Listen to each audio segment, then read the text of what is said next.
The whiteface RE can on the outside, exit poles towards the forward Sil Ver Klass. Mount Leinster will definitely press the pace. Espion de Shani on the inside.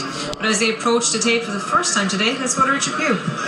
That's it, we're racing the pigsback.com Handicap Chase over 2 miles. It's a grade B contest, and the first to go forward is Exit Pole, with right up on the outside Magic Daze. Sil Ver Klass is just in behind them, and they're being chased by Mount Leinster. Then just behind these in the yellow jacket is Ingleby Mackenzie, now the mount of Charlie O'Dwyer, replacing Michael Connor. Espion de Shani is next, and then Take All as they go to take fence number 1, where Magic Daze leads them over. They're all safely over the first. The early back marker is Grange Walk. So now they take the turn, bringing them right-handed and on towards fences 2, 3 and 4 along this stretch of the track. And now getting to their front, it is Magic Daze, the only mare in the field, 8th in the Arkle last time. The mount of Robert Power. Here's Prichter takes them to this one. Magic Daze over in front. From in second over towards the far side is Exit Pole. This one's being chased by the sheepskin noseband of Sil Ver Klass. Just behind this leading group of 3 is Mount Leinster, bidding for the hat-trick in the red jacket towards the outside of Take All. And this group are being chased further back in the field by Ingleby Mackenzie. Espion de Shani is towards the inside in the blue and white jacket, trained by former Irish Olympian Louise Lyons. On the outside, RE Can. And then towards the back of the field is Tiger Voice in the other Rob Course Silks. Rachel Blackmore now takes the mount with her intended Mount Zarka Raven not running. And towards the inside is Grange Walk. So now they go on towards the short run towards the final fence along this section of the track, and it is Magic Daze having a good look at this one, but gives it plenty of air, being followed back in second over on the far side by Exit Pole. Sil Ver Klass racing in third. They're being followed by Take All, and Ingleby Mackenzie is just in behind with Mount Leinster outside. Towards the inside is Espion de Shani, and then RE Can. Further back to Tiger Voice is towards the back of the field as they turn now to make their way along the back straight. Towards the next line of 3 fences they face, Magic Daze leads from in second. Exit Pole, they're being followed by Sil Ver Klass and Peter John Carver in the red and black. Just in behind these is Take All with Mount Leinster. Ingleby Mackenzie, Aria Hican, Espion de Shani, just nudged along a stride. Tiger Voice at the back with Grange Walk, who's now stretched to the outside as they go to the middle fence of 3 along the back straight. And out front, it's Magic Daze who leads over, close to Cole second, with on the inside Exit Pole, and Sean O'Keefe in the centre is Sil Ver Klass, Mount Leinster and Danny Mullins, and the red and white just behind these Take All down the inside for Kevin Sexton. RE Can is next for Dylan Robinson, and Shane Fitzgerald is wide on Grange Walk. There's been a slight mistake there by RE Can. Tiger Voice just jumps off to his left. So now it is Magic Daze, who has come back from the Arkle in Cheltenham, has had a break and has the leading role at this point. Jane, what's to catch her? Leading him in a merry dance. She's really happy in front. Sil Ver Klass and Mount Leinster are settled well. Look at Grange Walk from starting last. He's now got 4 or 5 behind him. He's after making a little bit of a move to follow Danny Mullins in the red colours. But yeah, this is the mare in front is very, very happy. They'll have to catch her. Well, it's Magic Daze who's in a good rhythm in front. Exit Pole is second, then Sil Ver Klass, Mount Leinster towards the near side. The Fairy House winner. Grange Walk is closing up on this one's outside. They're being chased down the inner by He can't hit that very hard. Slightly hampered Ingleby Mackenzie. Espion de Shani is trying to make ground. Tiger Voice is struggling. They make their way down towards the third last, the fence before the turn in, and it is Magic Daze who has the advantage by a couple of lengths to Exit Pole. Coming to the fence before the turn, she's over. From Mount Leinster, who's coming strongly now on the outside.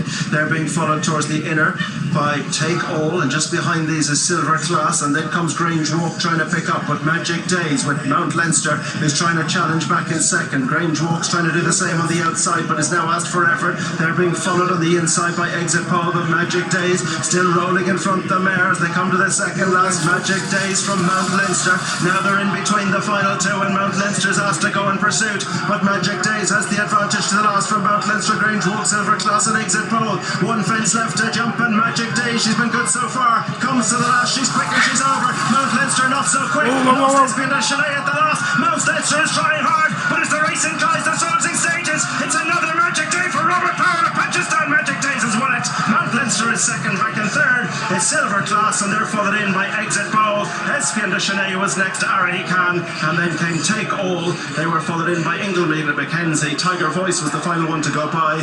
Espion de Shani, or Grange Walk, went at the last, and good to see Shane Fitzgerald getting up to his feet. But this one goes to Robert Power aboard number 7, Magic Daze, the daughter of Doyen, who was bred by Sunnyhill stud from the family of the great Sunnyhill Page. It is the Kicking King family, 8th in the Arkle last time, a graduate of Colombo. Mags O'Toole gave €92,000 for her. She's a very, very smart mare. Well done. Jay Mangan, a merry dance she led them on. That was beautiful to watch. Yes, Ted said pre-race that she was dropping down 2 or 3 grades in class in the Arkle, and she was always comfortable. She was jumping for fun. It was an exhibition from the man on top as well. Fractions, strides, everything. It was a joy to watch, Ted. Ah, it was great. I was delighted for Puppy there. Had a rough old season of it. Jumped like a buck. Got a great tune out of her. We're all roaring from here that she wouldn't let him down, and she didn't. She was brilliant, wasn't she, Barry? She was brilliant, but Robert was brilliant. Right? Yeah. She jumped great, but he was asking her all the right questions. Got in close to the third last, but down to the last year. Meets it in a great stride, throws her at it, flies it and away with him. She's not the easiest change. Sure, she's not. No, she. Well, she was straightforward today. Yeah. I mean, she jumped out. She went, as Barry said, she was more relaxed today. She carried him along in front, but not for using excess energy. She done it really well. It was a tidy chase. Oh, she was brilliant. Jumped like a buck and won well. He gave her a great ride, and he'd be delighted with that now. Delighted with it. There he is. Big smile. He had one yesterday as well. Brilliant to see him back in the winners' enclosure, and that was just beautiful to watch. Katie now, is he?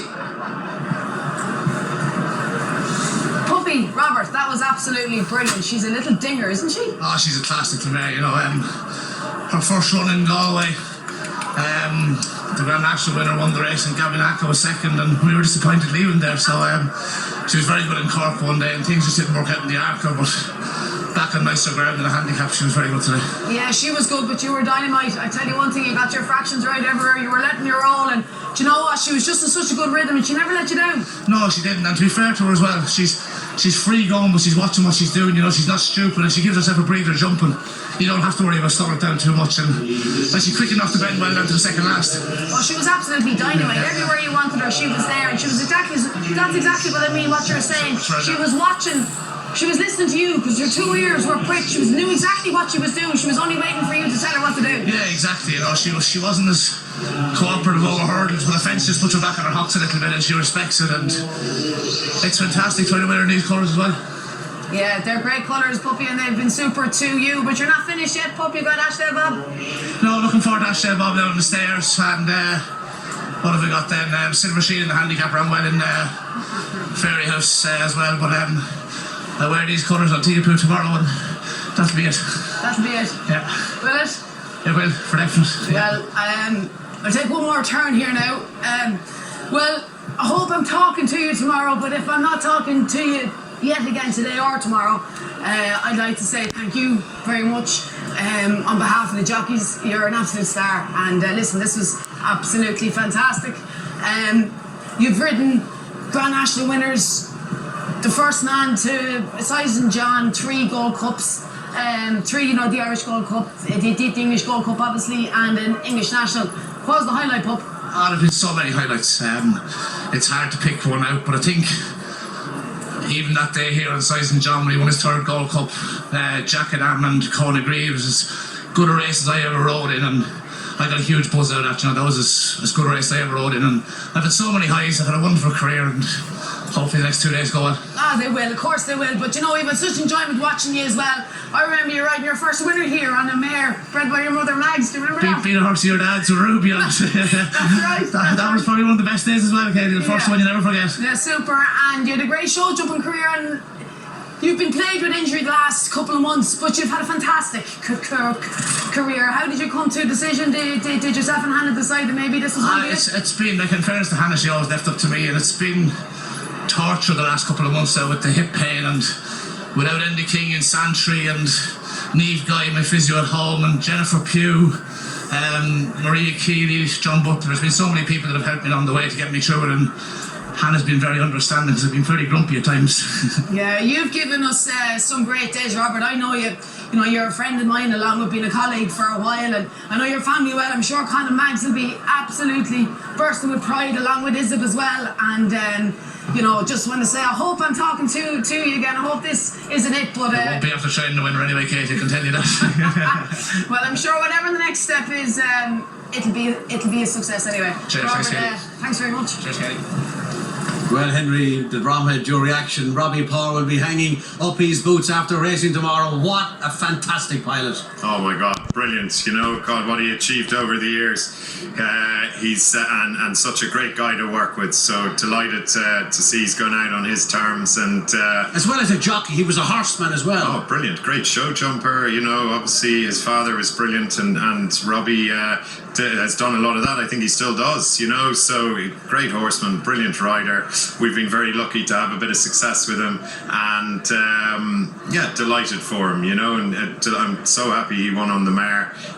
He gave her some ride, didn't she? Oh, Jumped from fence to fence in her first handicap. Yeah, no, he was brilliant on her, and yeah, what can you say about him? Like everything he's achieved over the years. Yeah, fantastic. We'll miss him. Talk to me about this mare, because you know, now that she's found a winning thread, there's more to come. She's beautifully bred. Yeah, she's a lovely mare, and look, she's done very little wrong bar the Arkle, you know. She just, the ground was lively enough that day. I'm still not sure what happened there. I'm not saying she should have won it, but she ran no race at all. So we put a line through it, and in fairness to Rob of Robcore, he reckoned off 135 we should give this a lash, and thankfully he was right. Talk to me about tomorrow. The Queen, the sun is out. There'll be huge crowds coming tomorrow to see Honeysuckle. How is she? She seems good. Yeah, we're happy with her. So fingers crossed. You know, we'll get a clear run, and whatever will happen after that will happen. As well as looking forward, we have to look back.